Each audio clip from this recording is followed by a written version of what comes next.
My last solo episode was about mindset, and it was kind of hard to record, or not to record, to get started on, because it's so important and I didn't want to miss anything.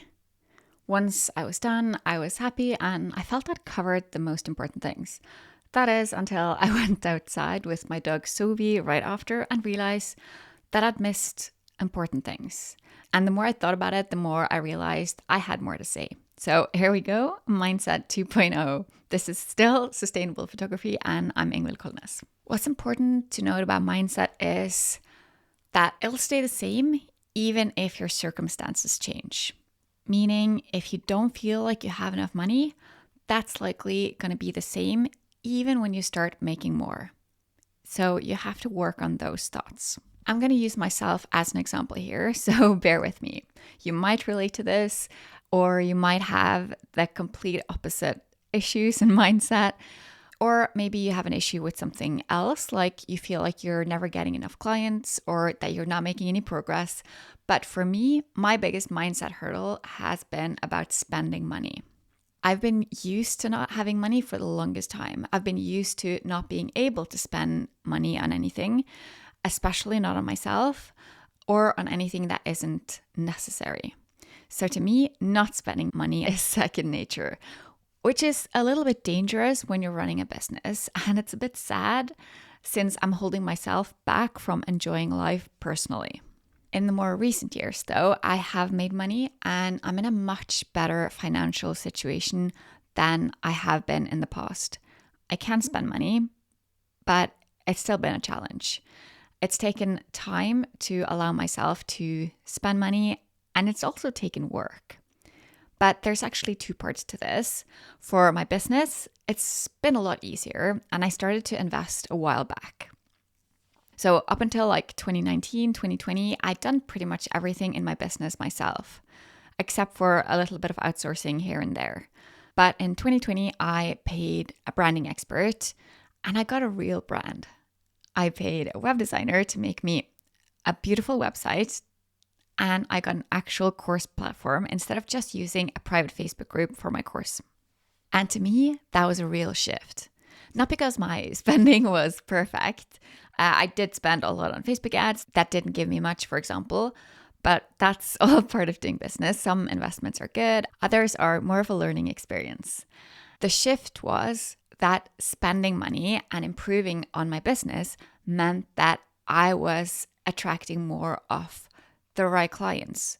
I was attracting clients with a mindset of them being willing to invest as well.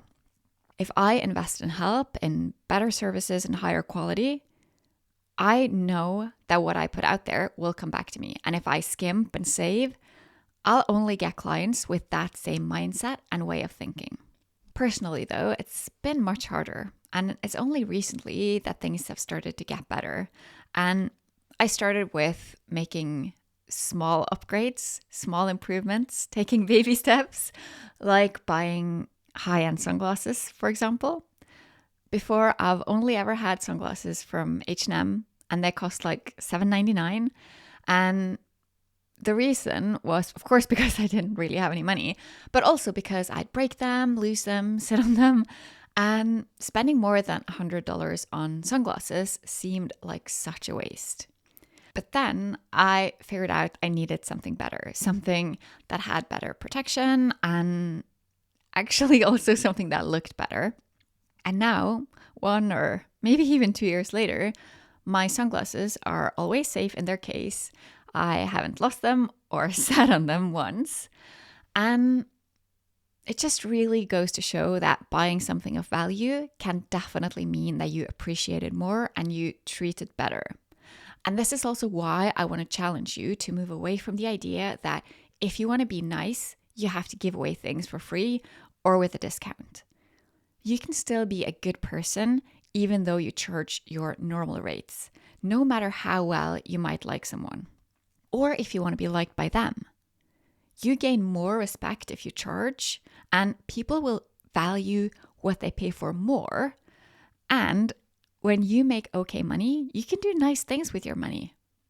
Nicer things than giving away free images to other businesses or giving away discounts to families. My most recent example of spending money on myself was actually this weekend. Because last Thursday, I got a Facebook ad for a spa weekend and I booked it for the next day. So once we were there, we had to choose between parking indoors, right next to the room for a fee, or a few hundred meters away for free. And we chose the paid one, completely opposite from what I would have done maybe even a year or two ago. The best part about this, though, was that I was fine with it. It didn't stress me out at all. I wasn't worried about it. It was fine. We had already paid for the spa holiday, and I could either avoid paying more or I could pay a little bit more and get a bit more time at the spa and have more enjoyment. And I bet there are many examples where you've been in a similar situation where you've gone for the lesser option or maybe avoided spending money, which meant that you were missing out on a better experience. Maybe it sounds like I'm telling you about some minor details here, but I'm really not. Because even though I've made a normal amount of money in the last few years, I haven't felt like I could or should spend it. Big or small amounts of unneeded spending would get me really stressed. And it's only after me working on my mindset that I can finally enjoy things like eating out, buying things for myself, or even getting a haircut. And I'm sure that the same goes for you if your issue is with new photographers popping up in your neighborhood, or if you don't hear back from an inquiry that you are sure would book you. If it hurts and it's hard for you to bounce back from, then this is something you need to work at. Because even if you're the only photographer around, or if you start booking most of your inquiries, you'll still have that feeling of something not being enough. Your mindset challenges are likely to shift and change during your life. So it's important that you stay on top of them so that they don't keep you from living your best life and, of course, from having a great business. Your thoughts control the things that you do, and you control your thoughts, even though you might not always think or feel so.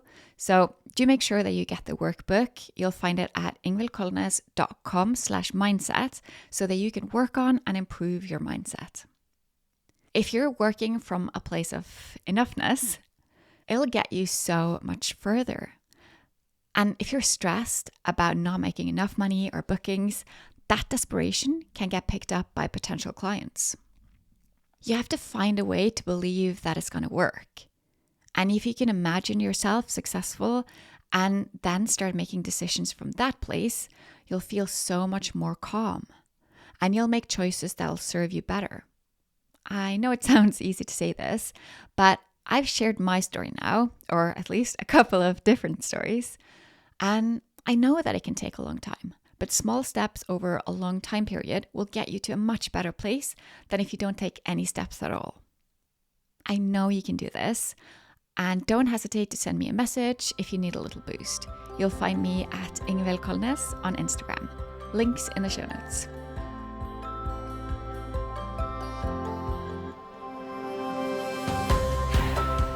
You just listened to an episode of Sustainable Photography. Please share this episode with a photographer you care about.